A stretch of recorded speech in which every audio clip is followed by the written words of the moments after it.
January 15th, 1953, Punchbowl Valley, Korea.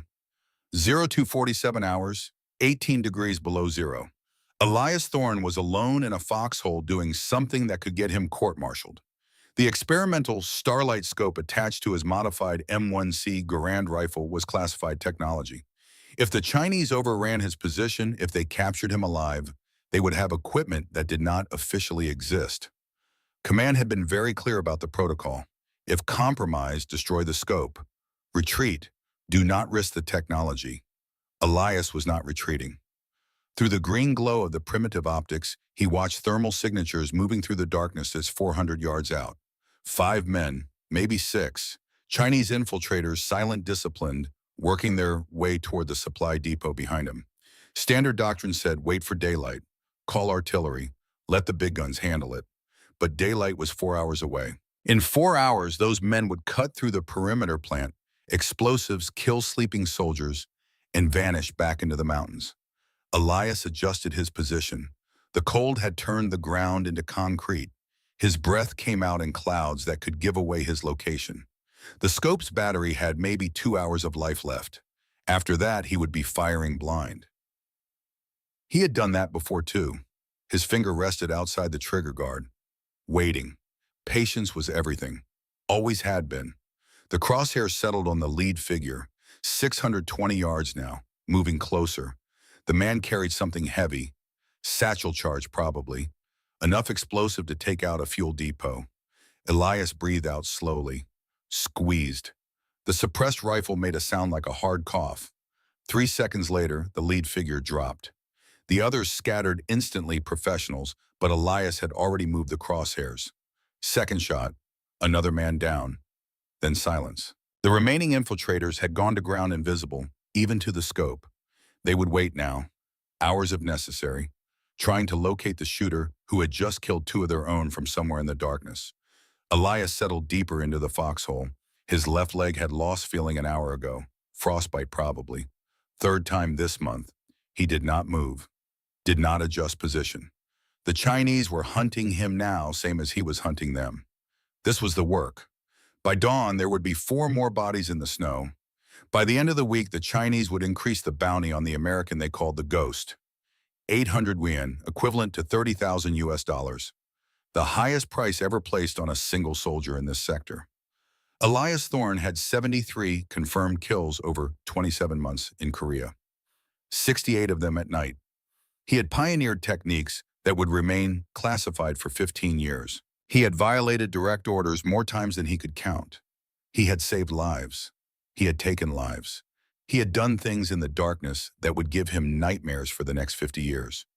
But that morning in that frozen foxhole with Chinese soldiers hunting him and 2 hours of battery life left in experimental equipment, he was doing the only thing he knew how to do. The thing he had learned in the Ozark Mountains when he was 8 years old and his family was starving. He was hunting.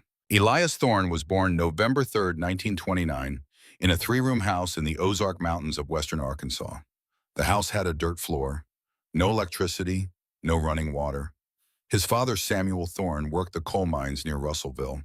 His mother, May, took in laundry from families who could afford to pay. It was not much of a life, but it was the only life they had. Samuel Thorne died in a mine collapse on April 14th, 1935. Elias was 5 years old.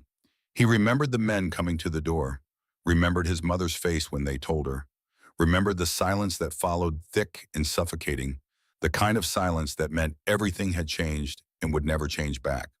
The mining company paid $75 in compensation. It was gone in 2 months. May Thorne was 32 years old, alone with a son to feed and no education and no prospects. She kept taking in laundry. She took in more. She worked 14-hour days, hands raw from lye soap, back bent over wash tubs. It was not enough. It was never enough. By the time Elias turned 8, they were eating 1 meal a day, sometimes less. That was when Uncle Frank appeared. Frank Thorne was Samuel's younger brother, a hard man who had never married and lived alone in a cabin 15 miles up the mountain. He showed up one morning in November 1937 with a rifle under his arm and 3 rabbits tied to his belt. He looked at Elias, looked at May, looked at the empty cupboards. "Boy needs to learn to shoot," Frank said. May started to protest. Elias was 8. Too young, too small. Frank cut her off. Sentiment doesn't fill bellies. Boy learns to hunt, you eat. Simple as that. He handed Elias the rifle. Winchester Model 67, single-shot .22 caliber. The kind of cheap youth rifle sold through catalogs for $12. The stock was cracked, the bluing worn off in patches. It was the most valuable thing Elias had ever held. Frank reached into his coat and pulled out a small box. 22 cartridges. You get 5 a week, Frank said. That's what I can spare. Each one costs 4 cents. That's milk money. That's bread money. You waste 4 cents your mother doesn't have. You understand. Elias understood. You bring back 5 kills with 5 cartridges, I give you 5 more next week. You bring back 3, you get 3. You bring back nothing, you get nothing. Your mother eats what you shoot. Simple math. It was the simplest, cruelest arithmetic Elias had ever heard. For the next 11 years, that arithmetic governed his life. He hunted the Ozark forests every evening after school. Possums, raccoons, squirrels when he could find them, rabbits when he was lucky. The shooting had to be perfect because there was no margin for error. No second chances, no practice rounds. Every trigger pull had to count. By the time he was 9, he was bringing home 4 animals a week. By 10, he rarely missed. By 12, he was the best shot in 3 counties, though nobody knew it because he never competed, never showed off, never talked about it. The shooting was not a skill. It was survival. You did not brag about breathing, but the real education came from the conditions. The Ozarks were dense. Visibility averaged 200 yards on a good day. The terrain was vertical, shooting uphill, downhill across ravines. The wind was unpredictable. The animals were small, fast, and learned quickly to avoid the areas where the boy with the rifle hunted. So Elias adapted. He learned to move so slowly that squirrels would not notice him until he was 40 yards away. He learned to read wind by the way leaves moved, the way cold air settled in valleys, the way his own breath dispersed. He learned to calculate holdover by instinct, adjusting for distance and angle without conscious thought. And he learned to hunt at night. The coal mine where his father had died was the same mine that employed half the men in the county. Elias started working there at 14, lying about his age, shoveling coal for 30 cents an hour. The work started at dawn and ended at dusk. The only time left for hunting was after dark. Most hunters would have quit. Night hunting was nearly impossible. You could not see the target, could not judge distance, could not track wounded game. Elias learned anyway. He learned to move by sound, feeling his way through the forest with his feet, ears tuned to every branch crack, every leaf rustle. He learned that certain animals, rabbits especially, had routines. They moved along the same trails at the same times. If you knew the trail and knew the time, you could position yourself and wait. He learned to shoot by moonlight. Quarter moon gave just enough illumination. New moon meant he was firing by sound and memory, picturing the terrain in his head, aiming at where the animal should be based on the noise it made. The first time he killed a rabbit in complete darkness, he was 15 years old. He had missed 6 times over 3 weeks, wasting precious ammunition, facing Frank's silent disapproval and his mother's worried looks. The 7th time, he held his position for 4 hours motionless, waiting for the sound of movement along a trail he had memorized during daylight. When the sound came soft and rhythmic, he aimed 12 inches above it, accounting for the slope, and fired. The sound stopped. He walked forward in the darkness, counting steps, and found the rabbit exactly where it should have been, clean shot through the head. He sat down in the leaves and cried, not from happiness, from exhaustion, from the weight of 11 months of failure, from the knowledge that he had finally learned something nobody had taught him, something he had figured out alone through necessity and desperation and sheer stubborn refusal to quit. When he brought the rabbit home, Frank examined it by lamplight, saw the shot placement, and nodded once. "You're not shooting anymore," Frank said. "You're hunting. There's a difference." Over those 11 years from age 8 to 18, Elias killed an estimated 650 animals in the Ozark Mountains. Possums, raccoons, deer, rabbits. Most at ranges between 280 and 350 yards. His longest shot was a deer at 475 yards running uphill in twilight so dim he could barely see the animal. He led it by 8 feet and dropped it mid-stride. He did it because his mother needed the meat, because Uncle Frank's arithmetic never changed, because missing meant someone went hungry. Nobody taught him patience. The woods taught him. Nobody taught him to read terrain. Hunger taught him. Nobody taught him to shoot in darkness. Necessity taught him. By the time Elias Thorne turned 18, he was the finest night hunter in western Arkansas. He could hit a 6-inch target at 300 yards in moonlight. He could track wounded game by sound alone. He could remain motionless for 6 hours waiting for a single shot. He also hated every second of it. The mine had nearly killed him twice. Once in a roof collapse that buried him for 3 hours. Once when a coal cart jumped the tracks and missed his head by inches. He worked 14-hour shifts in darkness, breathing coal dust, feeling the mountain pressing down, knowing that this was his father's death waiting for him too. On October 2nd, 1948, 1 month before his 19th birthday, Elias walked off the mine site, went home, washed the coal dust from his skin, and told his mother he was enlisting. May Thorne did not argue. She had watched her husband die in the mine. She had watched her son disappear into the same hole every morning. If the army wanted him, at least the army might send him somewhere with daylight. "You do what you need to do," she said. "Just come home." He promised he would. It was the kind of promise young men made before they understood what war would cost. Fort Benning, Georgia. October 1948. Basic training. The Army gave Elias Thorne 3 meals a day, a bed with a mattress, and indoor plumbing. After 18 years in the Ozarks, it felt like luxury. The drill sergeant screamed. The runs were brutal. The discipline was harsh. He did not care. Nobody was asking him to crawl into a hole in the ground and dig coal until his lungs gave out. The rifle qualification came in week 7. The M1 Garand was heavier than the Winchester's .22 he had grown up with. The recoil was stronger. The mechanics were different, but the fundamentals were identical. Breathe, sight, squeeze, follow through. Elias shot 243 out of a possible 250. The range instructor, a staff sergeant named Martinez, walked down to Elias's position and looked at the target. 10-ring cluster, tight grouping, consistent placement. "Where'd you learn to shoot, Private?" "Ozark Sergeant, hunting." "You compete?" "No, Sergeant." "Couldn't afford the ammunition." Martinez studied him. "You ever shoot at night?" The question surprised him. "Yes, Sergeant, mostly at night." "Explain." "Worked the mine during the day. Only time to hunt was after dark. Learned to shoot by moonlight. Sometimes no light at all." Martinez was quiet for a long moment. Then he made a note on his clipboard. 2 weeks later, Elias was transferred to Fort Bragg, North Carolina, Experimental Night Operations Unit. He had no idea what that meant. Fort Bragg was where the Army tested things it did not want to talk about. New tactics, new equipment, new ideas that might work or might get people killed. In 1949, the idea was night vision. The technology was crude. First-generation starlight scopes that amplified ambient light through a series of lenses and photomultiplier tubes. The image was green-grainy and had a field of view like looking through a paper towel tube. The battery pack weighed 14 pounds and lasted 3 hours. The optics were fragile. The whole system cost more than a new car. But it worked, sort of. Lieutenant Colonel Raymond Oakes ran the program. He was 52 years old, West Point graduate veteran of the Pacific Campaign, and absolutely convinced that night operations would define the next war.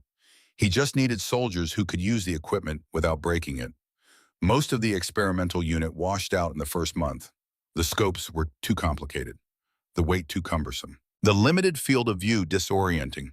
Soldiers who were excellent marksmen in daylight became mediocre at best when looking through the green glow of early night vision.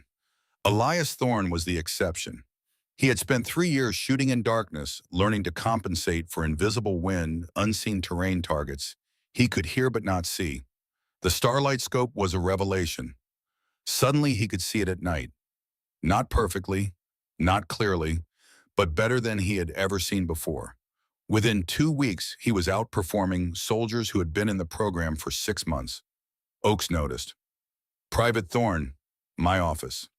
Elias reported, stood at attention, waited. Oakes looked at the training reports. "You're hitting targets at 400 yards in conditions where most of my men can't see their own rifles." "How?" "I'm used to shooting in the dark, sir. The scope makes it easier. You hunt at night back home. Yes, sir, 11 years. Why? Worked during the day, sir. Only time to hunt was after dark. Oakes leaned back. What did you hunt? Rabbits, possums, raccoons? Deer when I could find them. Average range? 300 yards, sir. Sometimes more. In complete darkness. Sometimes, sir. Mostly moonlight. Quarter moon was best. New moon I shot by sound. Oakes was quiet for a long time. Then he opened a drawer and pulled out a folder marked Classified. Private, I'm going to tell you something that doesn't leave this room. The Army believes the next major conflict will involve significant night operations. Korea, Indochina, somewhere in Asia where the enemy controls the terrain and uses darkness as an advantage. We need soldiers who can operate at night better than the enemy. You're one of maybe 3 men in this entire program who has that skill set. I want you on the deployment roster when this unit goes operational. Yes, sir. There's one other thing. This equipment is expensive. It's classified. If you're captured with it, the enemy learns what we're developing. That cannot happen. Do you understand? Yes, sir. If you're compromised in the field, you destroy the scope and retreat. No exceptions. The equipment is more valuable than the mission. Clear. Clear, sir. Elias left the office understanding that he had just been told his life was worth less than a 14-pound battery pack and some green-tinted lenses. He also understood that he had found the only place in the Army where his particular skills mattered. On April 3, 1950, Elias Thorne married Vera Kowalski in a small church in Fayetteville, Arkansas. She was a waitress at the diner near Fort Bragg. He was a private first class with $60 in savings. The reception was cake and coffee in her aunt's living room. Vera knew he was in some kind of special unit. She knew it involved night work. She did not ask questions because soldiers did not talk about classified programs and wives did not push. Just come home safe, she said. I will. 2 months later, on June 25, 1950, North Korea invaded South Korea. By November, Elias Thorne was on a transport ship heading west across the Pacific Ocean, carrying a rifle, a classified scope, and orders that told him almost nothing about what he was being sent to do. The ship docked at Incheon on November 18th. The temperature was 12 degrees. Snow was already falling in the mountains. Elias was assigned to the 2nd Infantry Division, attached to a reconnaissance unit that officially did not exist. His commanding officer was Lieutenant Colonel Oakes, who had transferred from Fort Bragg specifically to run the night operations program in combat conditions. Their sector was a valley system the men called the Punch Bowl: steep mountains, limited roads, perfect terrain for infiltration. The Chinese were using that terrain. Every night, small teams slipped through the darkness, cutting supply lines, planting mines, ambushing patrols. UN forces were getting slaughtered. Standard doctrine was to hunker down after dark, wait for morning, and hope the perimeter held. It was not working. On January 4th, 1951, Oakes called Elias into his command tent. Sergeant Thorne, we have a problem. Chinese infiltrators are operating with impunity after dark. We can't see them. We can't stop them. Artillery is ineffective because we can't spot targets. Air support doesn't fly at night. I need someone who can sit in the dark and kill these people before they kill us. Yes, sir. Standard doctrine says snipers work in pairs, spotter and shooter, 2-man teams, minimum. Yes, sir. I'm told you prefer working alone. I do, sir. Explain. 2 men make more noise than 1, sir. 2 men have to coordinate. 1 man can stay in position longer, move quieter, make decisions faster. Doctrine exists for a reason, Sergeant. Yes, sir, but doctrine was written for daylight operations. This is different. Oakes studied him. You're asking me to violate standing regulations.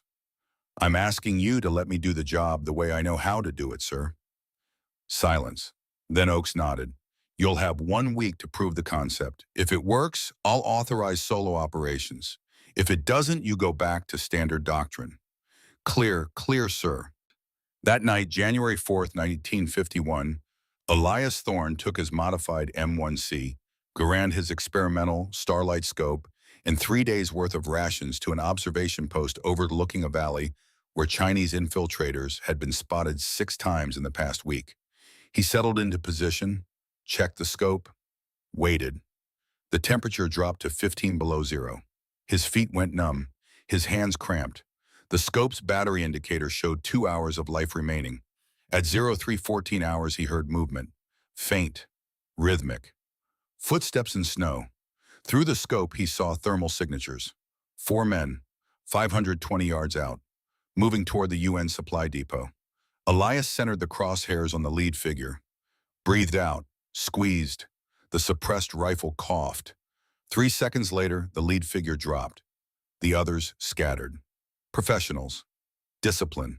Elias did not chase them, did not fire wildly. He waited. 14 minutes later, one of them moved, trying to reach the fallen man. Mistake. Second shot, second kill.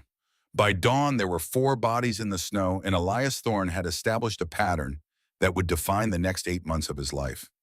The Chinese called him the Ghost. His own command called him effective. Elias called it the only thing he had ever been good at, hunting in the dark. The body count climbed through January like a thermometer in reverse. Each degree colder, more kills. 23 confirmed by the end of the month, 31 by mid-February, 47 by March. Elias worked a pattern that became routine. Sleep during the day in a bunker 20 feet underground. Wake at 1600 hours. Eat, check equipment, move to position by 1900. Settle in, wait. The waiting was everything. Most soldiers could not do it, could not sit motionless in sub-zero temperatures for 6, 8, 10 hours watching empty terrain through a scope that showed the world in shades of green. The boredom was crushing. The cold was worse. Fingers went numb. Toes stopped responding. The mind started playing tricks, seeing movement where there was none, hearing sounds that did not exist.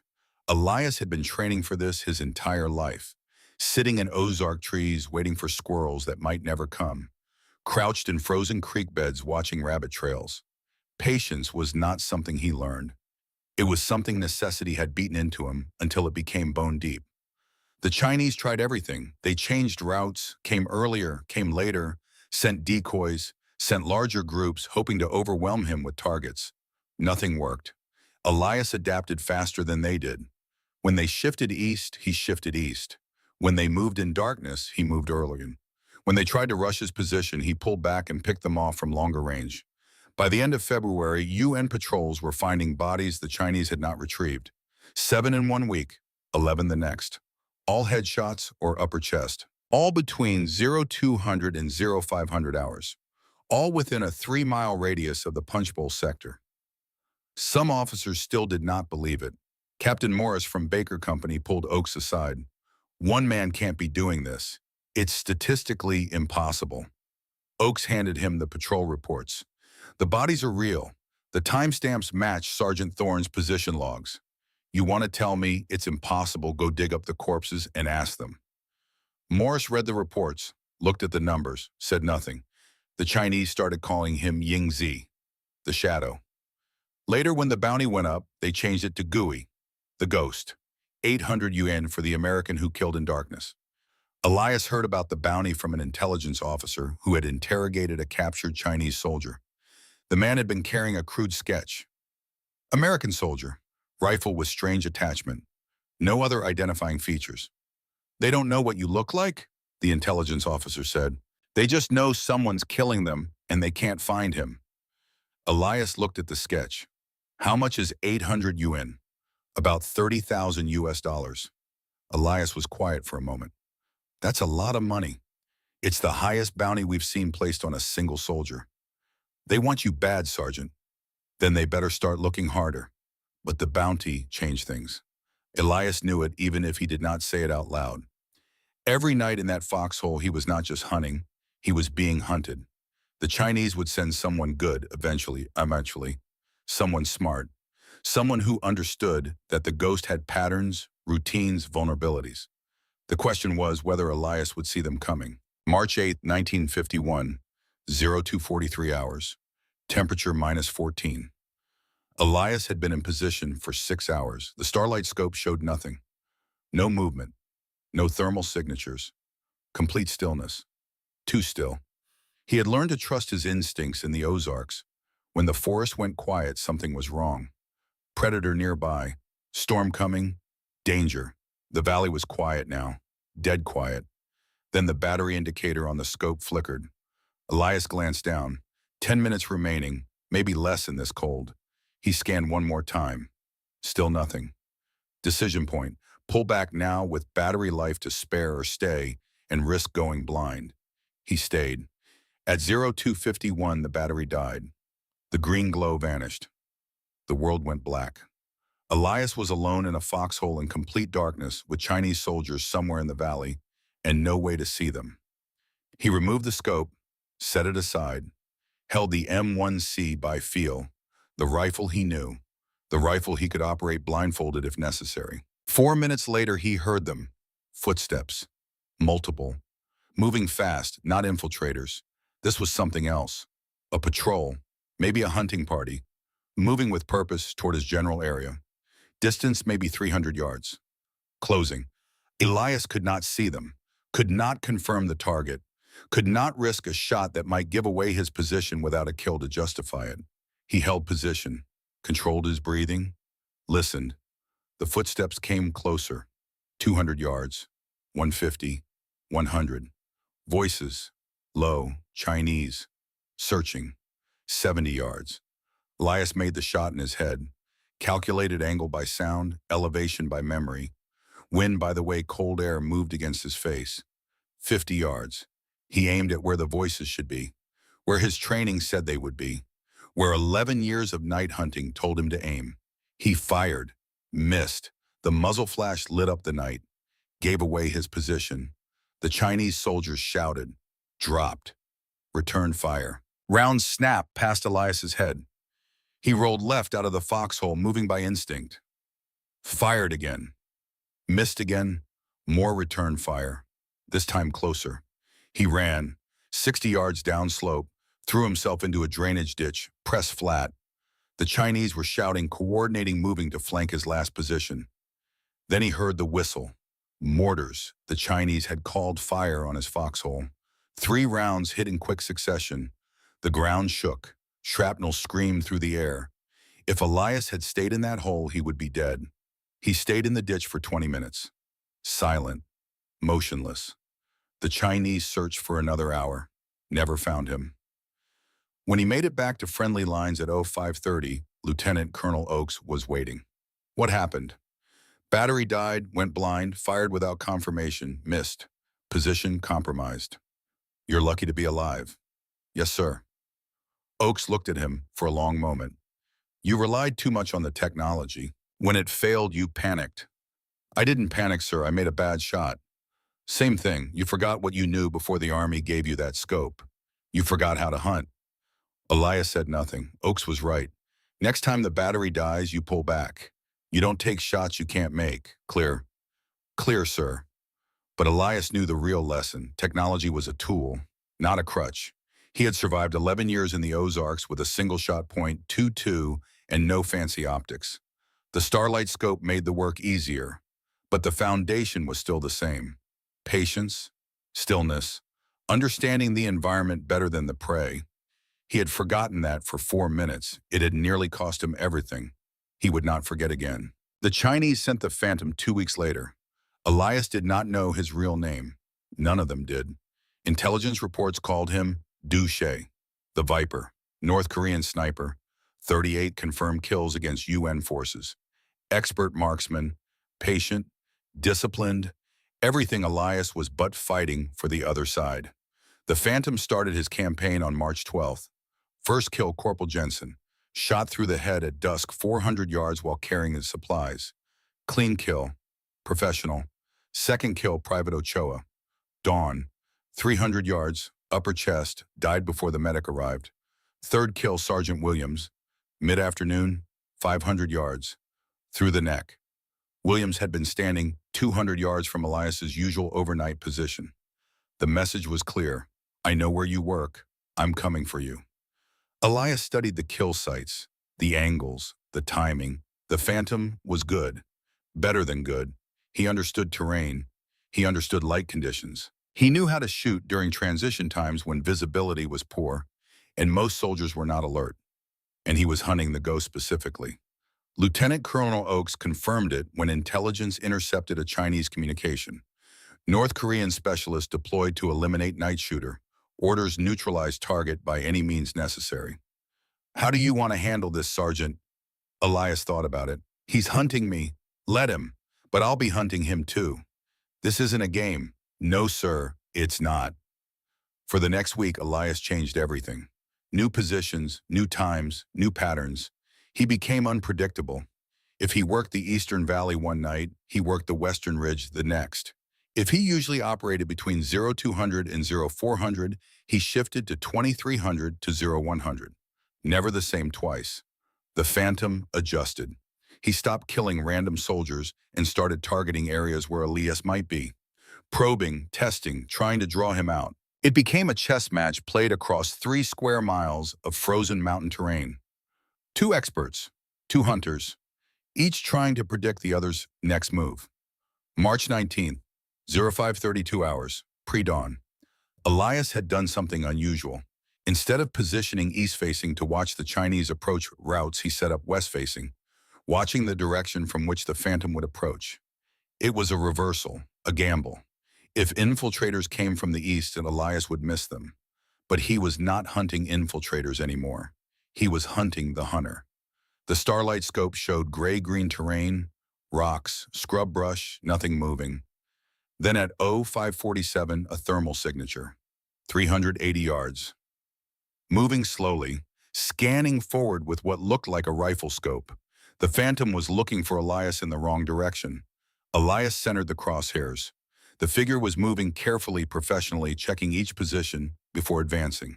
Good fieldcraft, exactly what Elias would do. The crosshair settled on the upper back, center mass. The Phantom started to turn. Elias fired. The suppressed rifle coughed. 3 seconds later, the figure dropped. Elias waited. No movement, no return fire. He waited 5 more minutes. Still nothing. Then he did something that violated every safety protocol he had been taught. He left his position and moved toward the body, 380 yards across broken ground. Rifle ready, expecting ambush, expecting a trap, expecting anything except what he found. The Phantom was dead, single shot through the upper back, through the lung, North Korean uniform, Mosin Nagant rifle with a hand-modified scope, excellent weapon, professional setup, and a journal in the breast pocket. Elias took it, took the rifle, pulled back to friendly lines as the sun came up. Later, when the translator went through the journal, Elias learned the Phantom's story. Real name Pak Min-jun, age 35, trained in Soviet Russia, fought in the Chinese Civil War, 41 confirmed kills, married, 2 children. Last entry dated March 18th. The American night shooter has killed 23 of our men in this sector alone. If I do not stop him, more will die. I do this for my countrymen, for my family, for my duty. There was a photograph tucked in the back, woman and 2 children, smiling. The photo was creased, worn, carried close. Elias sat in his bunker and looked at that photograph for a long time. The translator asked if he wanted to keep the journal. No, send it back with the body. His family should have it. And the photo? Elias was quiet. Then he tucked the photo into his own breast pocket. I'll keep this. He could not explain why, could not articulate the feeling. But looking at that photo, he understood something fundamental. Pak Min-jun was not evil, was not a monster. He was a soldier doing his duty, same as Elias. He had a family who loved him. Same as Elias, he was good at killing. Same as Elias, the only difference was which side of the line they had been born on. That night, Elias did not sleep. He sat in the dark and thought about the 41 people Pak Min-jun had killed. Thought about the 73 he had killed himself. Thought about the photo of 2 children who would grow up without a father. War was not simple. It was not good versus evil. It was men killing men because someone told them to, and both sides believing they were right. Elias still carried that photo when he died 54 years later. April 1951. The war had been going for 10 months. The front lines had stabilized. The massive offensives were over. Now it was attrition, grinding, slow. The Chinese were moving supplies at night, staying far behind the front lines, where conventional rifles could not reach them. 800 yards, 900, sometimes over 1,000. Artillery could hit them, but only if forward observers could spot them. In darkness, nobody could spot anything. Elias had been thinking about the problem for weeks. The M1C Garand was an excellent rifle, accurate to 600 yards in good conditions, maybe 700 if you were very good and very lucky. Beyond that, the .30-06 cartridge just did not have enough velocity to maintain accuracy. But what if you modified the rifle? Changed the ammunition, pushed it beyond its design parameters. He started experimenting, hand-loading cartridges with heavier grain bullets, testing different powder charges, trying different scope mounts to reduce vibration. It was all technically against regulations. Modifying weapons without armorer approval was a court-martial offense. Elias did it anyway. Lieutenant Colonel Oakes found out when he saw Elias at the firing range with a rifle that looked slightly different than standard issue. "What are you doing, Sergeant?" "Testing modifications, sir. Trying to extend effective range." "You're not an armorer." "No, sir, but I know how to shoot, and I know what works." Oakes looked at the target, 850 yards, tight grouping, consistent hits. "How far can you push it?" "Don't know yet, sir, but I'd like to find out." "You break that rifle, it comes out of your pay." "Understood, sir." By late April, Elias had a combination that worked. Heavier bullets, custom loads, modified scope mount. The rifle could hit consistently to 850 yards. On a good day, maybe 900. On April 23rd, he got a chance to test it. Intelligence reported Chinese moving mortar equipment 900 yards north of the UN perimeter. Night movement, standard stuff. But this time Elias had a rifle that might reach them. He set up on a ridgeline with clear line of sight. The starlight scope showed movement. 6 men, carrying heavy equipment, moving carefully but not hiding. They were too far back to worry about rifles. Elias ranged them with a map and pace count. 940 yards, the furthest shot he had ever attempted. Wind was light, variable. Temperature was -8. Cold air meant denser air meant the bullet would fly slightly different than at sea level. He aimed at the lead soldier carrying the mortar tube, held 4 feet above the target, adjusted for wind, breathed out, fired. The rifle kicked. The suppressor coughed. Through the scope, Elias watched. 3.2 seconds later, the lead figure dropped. The mortar tube clattered to the ground. The other 5 scattered immediately. 940 yards, in darkness, with a modified M1C Garand that was never designed to shoot that far. Elias pulled back before the Chinese could respond. When he reported the shot to Oakes, the colonel looked at him like he was lying. 940 yards, at night, you're sure? Positive, sir. Map confirmed the distance. I watched him drop. That's not possible with an M1C. It is if you modify it, sir. Oakes was quiet for a long moment. That's the longest confirmed rifle kill in this sector. Probably the longest night shot anyone's ever made. Probably, sir.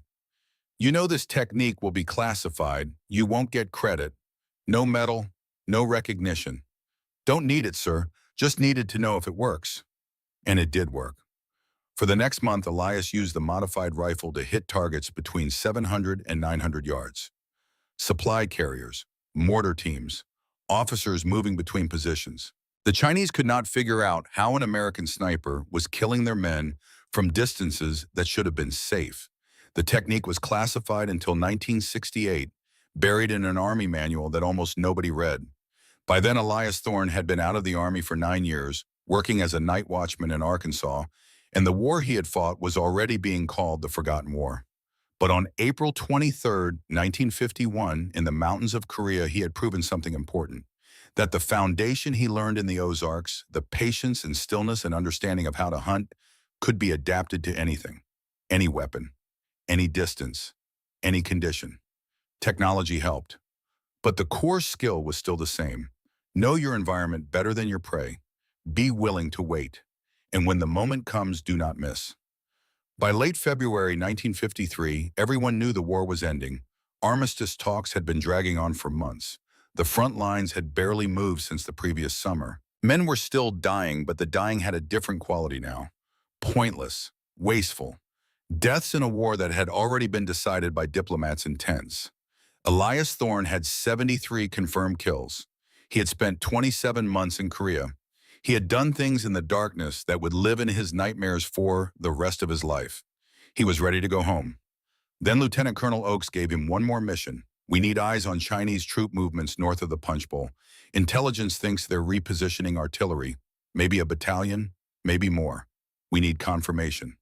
How far north, sir? 4 kilometers behind their lines. Solo reconnaissance. 72 hours. Observe and report. Do not engage unless you are compromised. Elias looked at the map. 4 kilometers into enemy territory. Alone. 3 days. Extraction helicopter.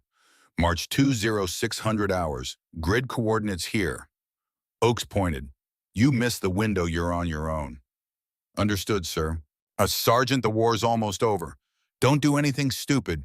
Get in, get the intel, get out. That's all. Yes, sir. But both men knew that 3 days alone behind enemy lines was never that simple. Elias inserted on February 27th, 2100 hours. Helicopter dropped him 2 kilometers from the target area. He moved through darkness carrying the modified M1C, the Starlight scope, 3 days of rations, and a radio that probably would not work through the mountains. The first day went perfectly. He found a position overlooking a valley road and watched Chinese trucks moving artillery pieces. Counted them. Radioed the information back. 22 guns, support vehicles, estimated battalion strength. The second day was the same. More trucks, more equipment. He stayed hidden, stayed patient, did the job. The third day, March 2nd, everything went wrong. At 0940 hours, a Chinese patrol stumbled into his hide site. They were not looking for him, just bad luck. Wrong place, wrong time. But the moment they saw him, everything changed. Elias killed the first man before he could shout, the second before he could raise his rifle, but the third got a shot off. Wild, high, but loud enough to alert every Chinese soldier within a kilometer. Elias ran. He made it 400 yards before the pursuit caught up. Rifle fire behind him, voices shouting. He ducked into an abandoned bunker, some remnant from an earlier battle, and took stock. 3 magazines left, maybe 80 rounds. Radio smashed during the run, no way to call for extraction. And Chinese soldiers closing in from 3 directions. Then he saw them. 3 Marines wounded, 2 with leg injuries, 1 with a chest wound that was bleeding badly.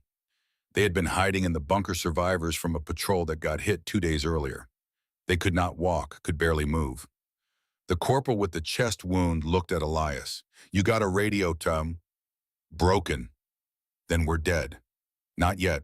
Elias moved to the bunker entrance. The Chinese were coming. He could hear them. Close, maybe 60 yards. Coordinating. They knew he was trapped. For the next 4 hours, Elias held that bunker. He fired when they tried to rush, pulled back when they threw grenades, conserved ammunition, made every shot count. The 3 wounded Marines lay behind him, trying to stay quiet, trying not to bleed out.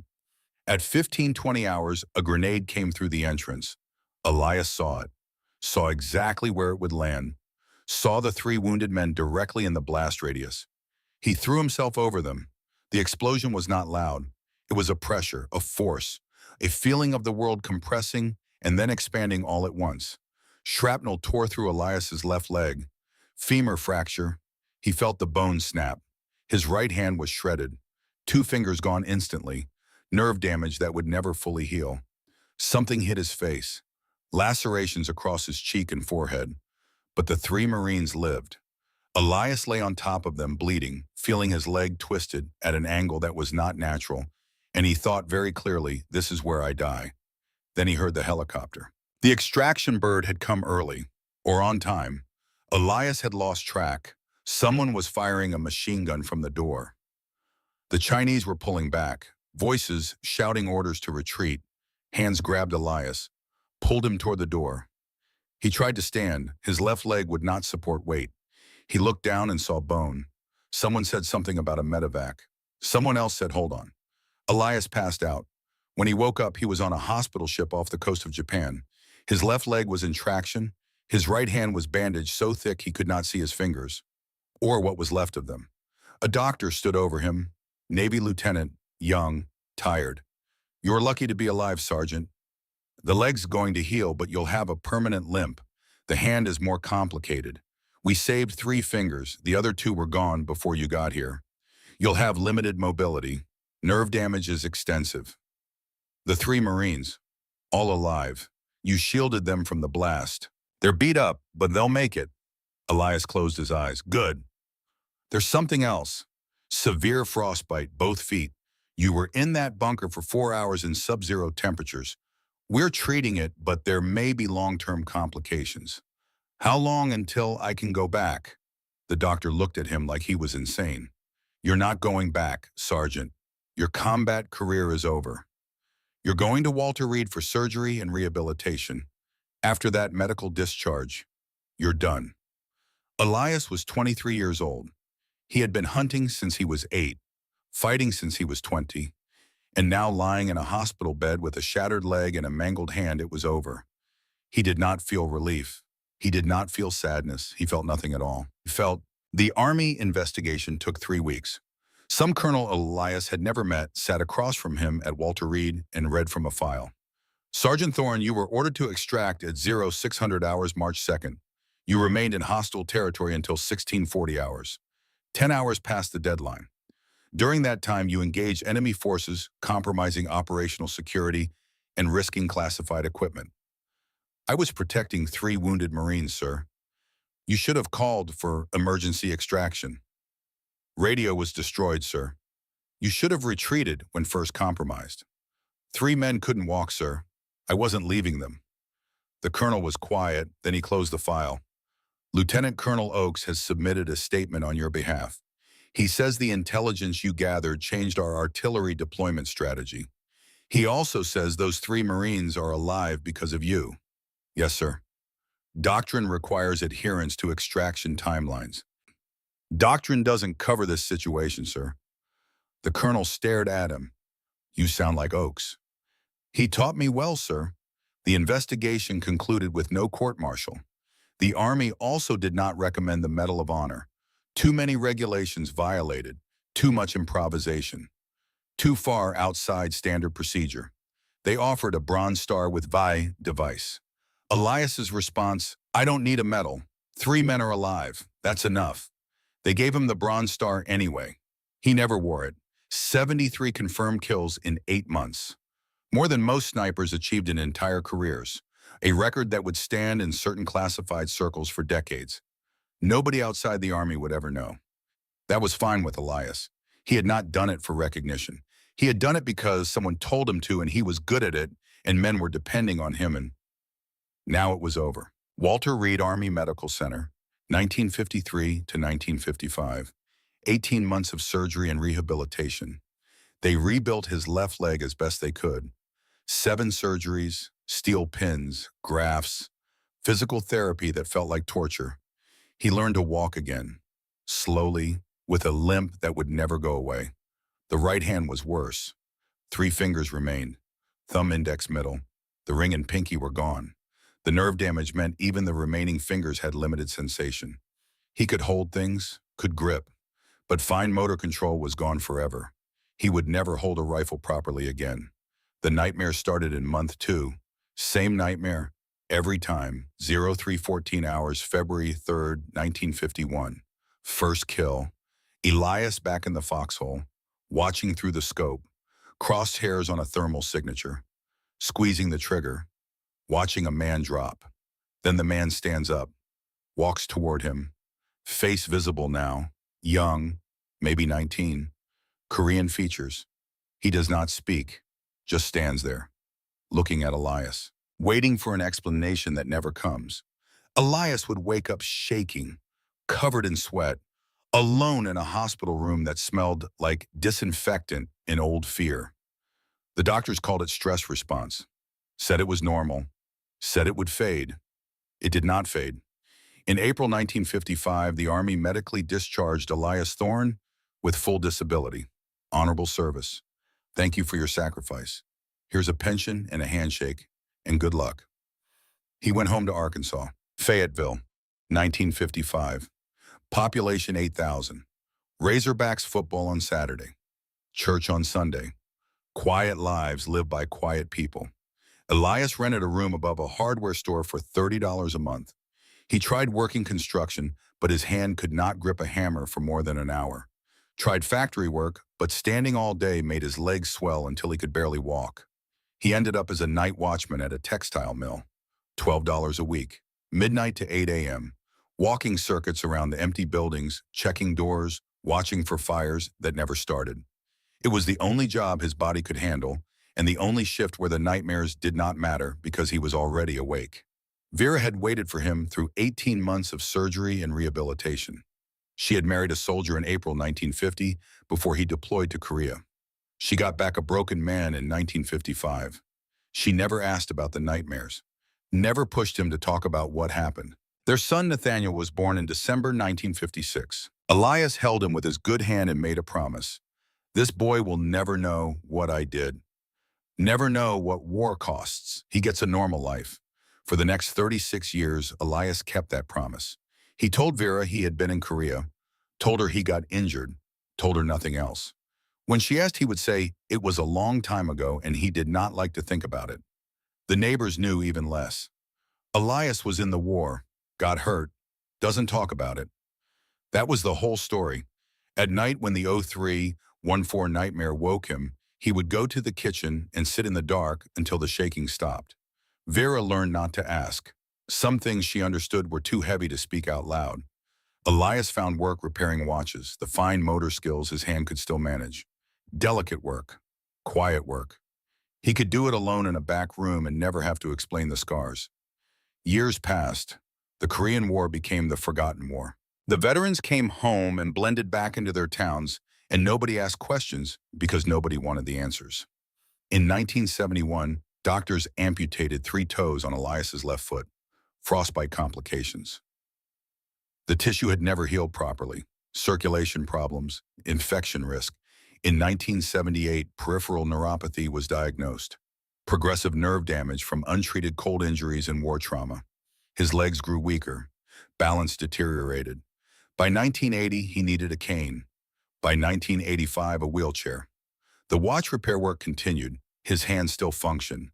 The rest of his body was failing, but he could still fix broken things. In 1983, Nathaniel Thorne, aged 27, told his father he was joining the army. Elias asked why. Because you served. You never talk about it, but I know it mattered. Elias looked at his son for a long time. War's not about glory, son. It's about doing what needs to be done and trying to survive it.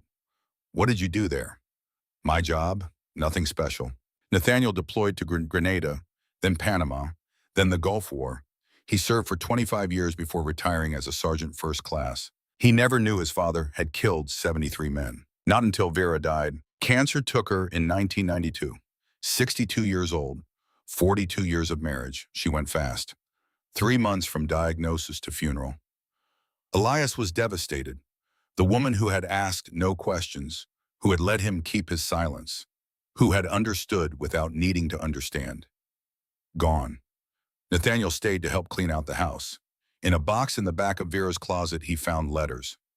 Letters from Lieutenant Colonel Raymond Oakes, dated 1953 to 1967.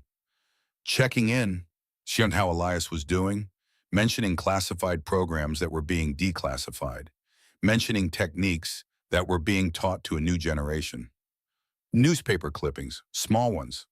Arkansas local papers. Local man serves in Korea. Nothing dramatic. Just mentions. An Army report. Declassified, 1968. Night interdiction techniques, Korean War. Sergeant E. Thorne cited 47 times across 80 pages of tactical analysis. A Bronze Star citation Nathaniel had never seen his father wear. And a photograph. Creased, worn, carried for decades. A Korean woman and 2 children, smiling, on the back written in faded pencil. Pak Min-jun, March 1951. Nathaniel sat on the floor, surrounded by pieces of a story he never knew existed. That night, he confronted his father. Why didn't you tell me? Elias was in his wheelchair in the living room. 63 years old, hands shaking slightly from the neuropathy. He looked at the box Nathaniel held. Tell you what, that you were a sniper, that you killed 73 people, that you pioneered techniques the Army still teaches. Elias was quiet for a long time. What was I supposed to say? I killed 73 men. Some of them deserved it. Some of them were probably just kids 19, 20 years old following orders. I don't know how to feel about that. I did what needed to be done, came home, moved on. You saved 3 Marines. You changed how the Army operates at night. And I carry a photo of a man I killed, a man who had a family, just like me. War's not simple, son. It's not heroes and villains. It's just men killing men because someone told them to. Nathaniel held up the photo. Who was he? North Korean sniper, sent to hunt me. I got him first, found that photo on his body. Never could bring myself to throw it away. For the first time in 41 years, Elias Thorne cried about the war. Not because of the killing, not because of the injuries, but because his son was looking at him with this expression of pride and admiration, and Elias did not feel like he deserved either one. I'm not a hero, he said quietly. I was just a good shot who got lucky and made it home.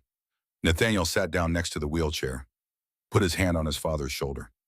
You're my hero, and you always will be. In 1995, the 50th anniversary of World War II came and went with parades and memorials and national attention. The Korean War veterans got almost nothing. The forgotten war stayed forgotten.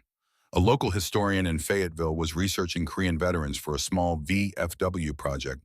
Nathaniel gave him Elias's name. The historian found the declassified reports, asked for an interview. Elias refused twice, finally agreed to one conversation. The resulting newspaper article was 3 paragraphs in the Fayetteville Democrat. Ozark Night Hunter Local Vets Korean War Service. It mentioned that Elias had served in a reconnaissance unit, that he had been injured, that he had come home and lived quietly. No kill count, no drama, no heroism, just served injured, came home. Elias's only comment to the reporter, I don't want attention, I wasn't special. Lots of men did more. There was no statue, no highway named after him, no range dedication. In 1998, the Army sent a letter. His Bronze Star was being upgraded to a Silver Star for actions on March 2, 1953. The ceremony was at Fort Benning. Elias was 69, wheelchair-bound. Nathaniel drove him. 12 people attended. A colonel pinned the medal, shook Elias's hand with the 3 remaining fingers. Thank you for your service, Sergeant. Elias nodded. This is for the 3 men I covered, not for me. The ceremony lasted 15 minutes. They drove home the same day. November 3, 2005. Elias Thorne's 76th birthday. Fayetteville, Arkansas. He died at home, peacefully. Nathaniel beside him, not from war wounds, just age. The accumulated weight of 76 years, the last 52, carrying injuries that never fully healed. The funeral was at VFW Post 4, 965. 34 people attended, mostly old veterans, a few neighbors, Nathaniel and his 2 children. Nathaniel spoke. My father never wanted to be famous. He did his duty, came home, tried to live a normal life. He carried the war with him, but he didn't let it define him. He was a good man who did hard things because someone asked him to. That's all he ever wanted to be remembered for. The obituary in the Fayetteville Democrat was 6 paragraphs. Elias Thorne, 76 Korean War veteran, died November 3rd. Survived by son Nathaniel, 2 grandchildren. Served 2nd Infantry Division, 1950 to 1953.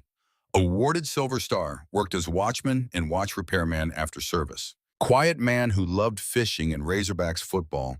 No services by request. Donations to VFW welcome. No mention of 73 kills. No mention of night shooting. No mention of techniques still taught in Army manuals. Just veteran died quiet man. He was buried at Fayetteville National Cemetery. Section 7, Row 12, Grave 34. The headstone was government issue. Simple. Standard. Elias Thorne, Sergeant U.S. Army, Korea, 1929 to 2005. The Winchester Model 67 rifle he learned to shoot with was donated to the Arkansas Military History Museum.